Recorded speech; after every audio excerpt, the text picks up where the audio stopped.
Hello అండి, welcome back my channel. గోంగూర పప్పు తయారు చేస్తున్నాను. 15 పచ్చిమిరపకాయలు, 2 చిన్న గిన్నెలతోటి కందిపప్పు వేసుకున్నాను. ఒక ఉల్లిగడ్డ ఇలా వేసుకున్న తర్వాత 1 టేబుల్ స్పూన్ ఆయిల్ వేసుకోవాలి. కొద్దిగా ఇది ఉడకనివ్వాలి. ఒక చిన్న గిన్నె తీసుకొని 1 టేబుల్ స్పూన్ మెంతులు, 1 టేబుల్ స్పూన్ జీలకర్ర వేసుకొని ఫ్రై చేసుకోవాలి. ఇలా పొంగొచ్చిన తర్వాత 1 టేబుల్ స్పూన్ పసుపు వేసుకోవాలి. మట్టి అటికలో తయారు చేస్తున్నాను. 1 కేజీ వరకు ఉడుకుతుంది కుండ.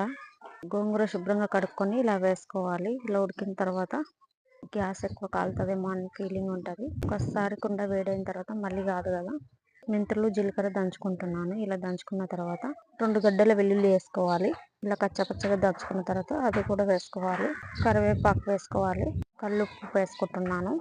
ఇలా ఉడికింది కదా, పప్పు రుబ్బుకోవాలి. నేను కుండలనే రుబ్బుకుంటున్నాను.